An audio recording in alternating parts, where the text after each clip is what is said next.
Hola, ¿qué tal? Mi nombre es Víctor Yepes y os voy a contar en este pequeño vídeo qué es el análisis de componentes principales. Se trata de una técnica de análisis multivariantes que nos va a ser muy útil cuando analizamos los datos que tenemos, por ejemplo, masivos, y queremos agrupar todas estas variables en unas nuevas variables que vamos a denominar como factores. Imaginamos, por ejemplo, este puente.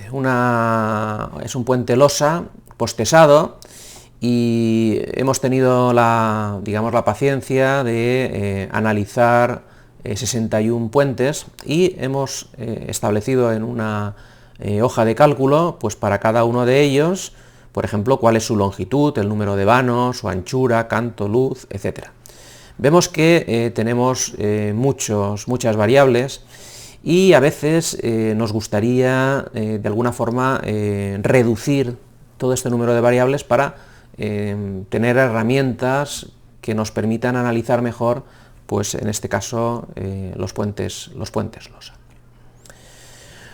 Si hacemos una estadística descriptiva básica, bueno, podríamos empezar a sacar información, podríamos sacar valores medios, desviaciones típicas, y de alguna forma pues podríamos hacer un pequeño análisis previo. Sin embargo, podemos ir más allá. El análisis de componentes principales, lo que se va a utilizar fundamentalmente es para simplificar un conjunto de datos. Se trata de reducir el número de variables. A veces un exceso de variables dificulta el análisis de la información disponible y también es habitual que tengamos información redundante. De alguna forma, lo que tratamos es de encontrar la estructura subyacente en estos datos. ¿Y cómo lo vamos a hacer? Pues vamos a examinar la interdependencia entre variables. El objetivo va a ser reducir la dimensión a un nuevo subconjunto de variables, pero que en este caso son construidas, no son directamente observables. Lo que vamos a hacer es calcular unos factores que sean combinación lineal de las variables originales y que además sean independientes entre sí. La primera pregunta que nos surge es cómo deben medirse las variables a utilizar. El consejo es que intentemos que estas variables sean métricas. En el caso de que no lo sean, no hay problema. Hay otras herramientas, como el análisis de correspondencias, que nos permitirían analizar, por ejemplo, variables cualitativas. También pueden utilizarse otras herramientas, sin embargo, no va a ser lo mismo que el análisis de componentes principales. ¿Y qué tamaño de muestra vamos a utilizar?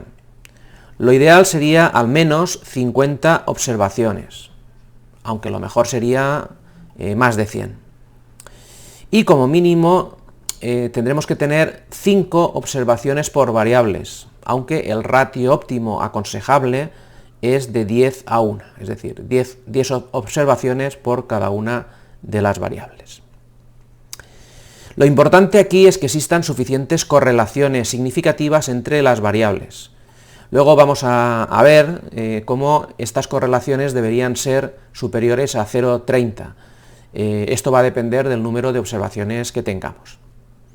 Si no existiera correlación, pues no va a ser sencillo reducir el número de variables, sino que realmente lo que obtendremos es un factor por cada una de las variables.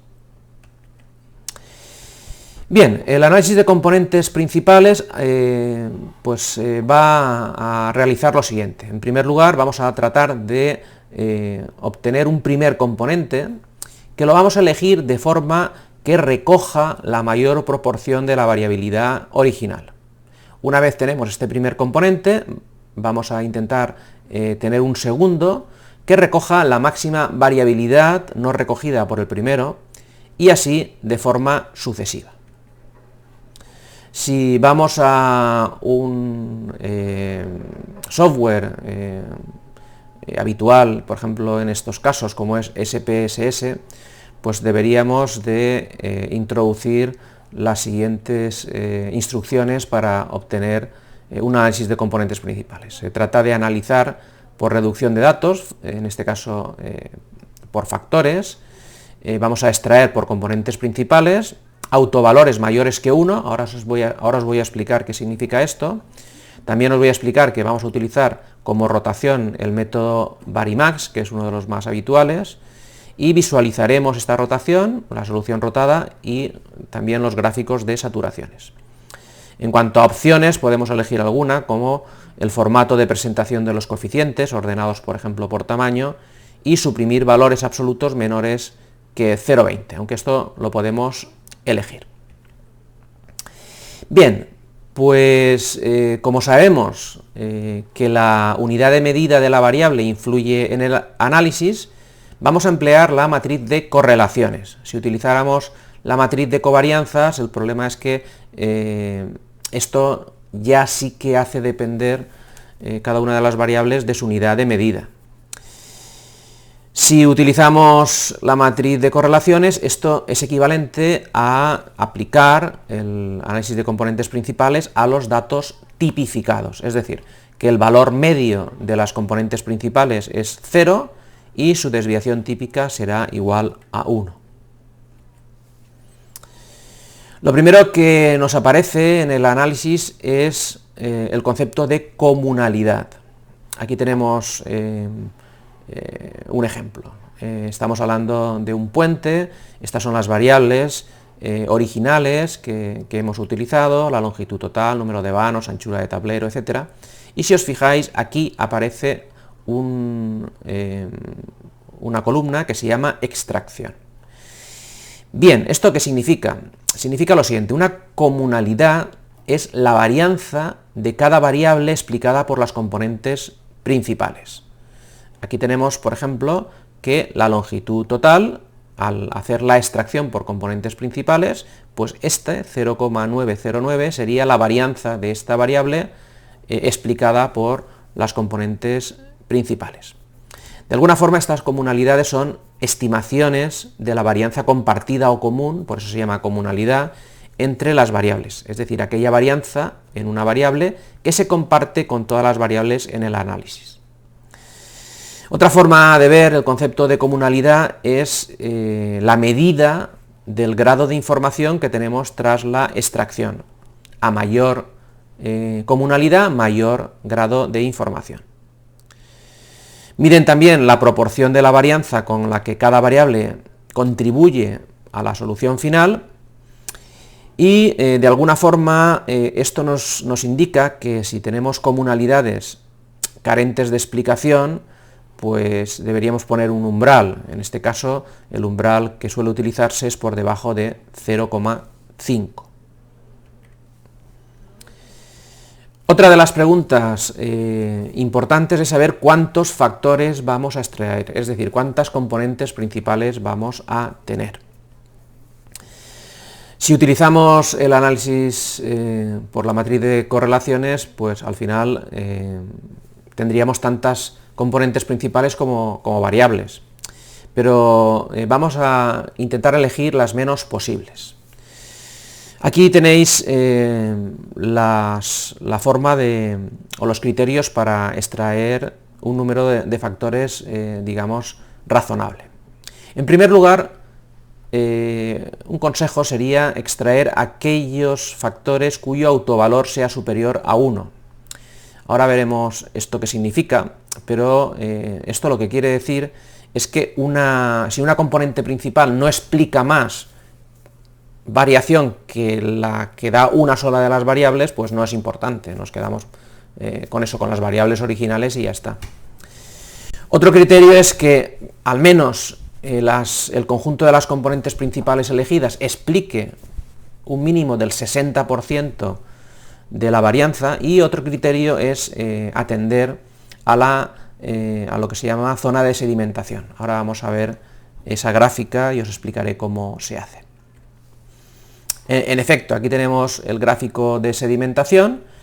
El gráfico de sedimentación lo que nos dice es para cada una de las componentes principales, aquí tenéis la 1, la 2, etcétera, y el valor de los autovalores, aquí está, por ejemplo, la primera de las componentes, en este caso supera el 4, vemos que esto va bajando y llega un momento en que hay un punto de inflexión en la gráfica.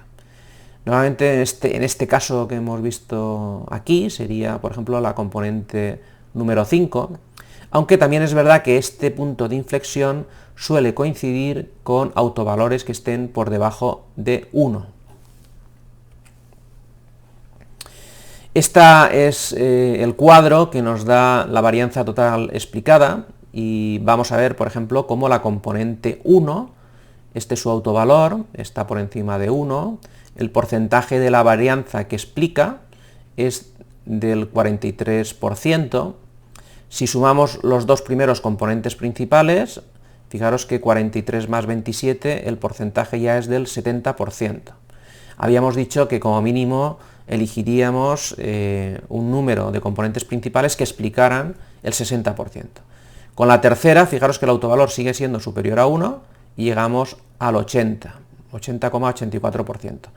Podemos observar que conforme vamos creciendo, el porcentaje acumulado crece de forma muy lenta y lo normal es quedarnos, digamos, por ejemplo, en este caso, con 3 y quizá, dependiendo del problema, igual podríamos ir hasta el cuarto.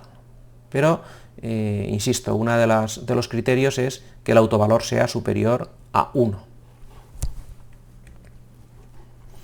Otro de los resultados que nos da es lo que se denomina la matriz de componentes, esta matriz que veis aquí. Aquí tenemos 3 componentes principales y la matriz de componentes nos indica qué variables contribuyen más a explicar cada factor.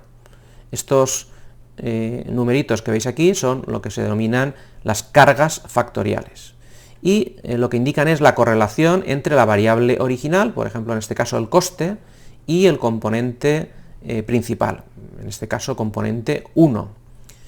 Y nos da una jerarquía de la importancia de cada variable para cada uno de los factores. Por ejemplo, la anchura de tablero tiene menos importancia que, por ejemplo, ese coste de euros metro cuadrado.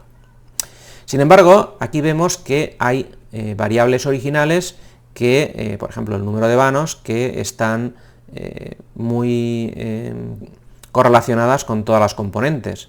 Podríamos utilizar una idea que es la de girar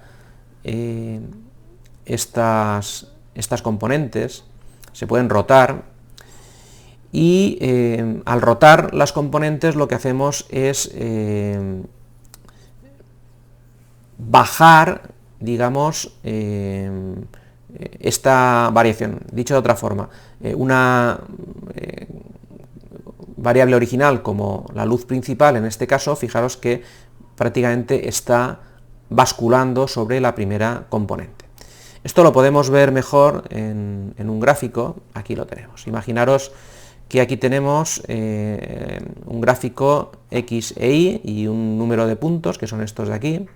Estos serían los puntos en las dos componentes principales sin rotar, pero si os fijáis, si cogemos el eje X y el eje Y y lo giramos en esta posición, vemos que la variabilidad explicada, en este caso, sería mayor. De esta forma podemos interpretar mejor cómo pesa, cuál es la carga factorial de cada una de las variables originales respecto a estos componentes que ahora están girados. Pero pueden haber otros. Aquí tenemos una de las cuestiones que os comentaba antes, que es la carga factorial en relación al tamaño de la muestra. Hemos dicho que el valor mínimo de la carga, lo vimos antes, era de 0,30, pero claro, eso supone un tamaño de muestra de al menos 350. Para tamaños de muestra menores, fijaros cómo la carga factorial, que es significativa, tendría que ser superior. Además, deberíamos contrastar la información que hemos obtenido de las cargas factoriales con la tabla de comunalidades. ¿Esto qué significa? Que si hay variables que no cargan sobre ningún factor, seguramente es que habrán presentado comunalidades bajas. ¿Esto qué tendríamos que hacer? Pues volveríamos a realizar un análisis de componentes principales eliminando, por ejemplo, esta variable, porque prácticamente esa variable equivaldría a ser independiente y ser casi ella misma un factor principal. Pues en ese caso lo que hacemos es eso, interpretar factores sin esas variables eliminándolas.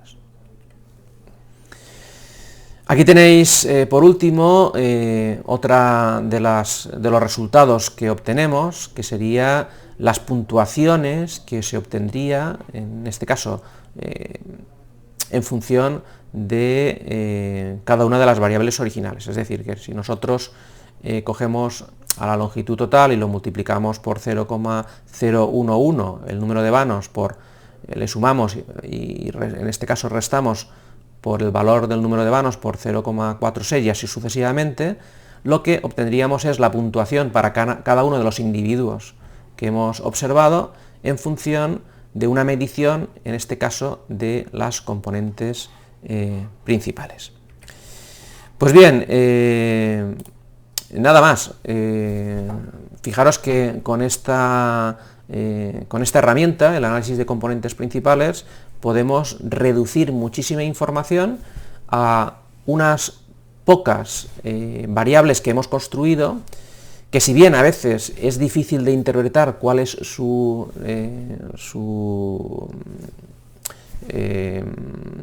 significado, digamos, directo o real, porque al final es una suma ponderada de las componentes originales, sí que es verdad que nos permite hacer muchas cosas. Por ejemplo, podríamos realizar funciones, gráficos o relaciones entre las distintas componentes principales. Y nada más, espero que os haya servido esta explicación y nos vemos en otro vídeo. Muchas gracias por todo.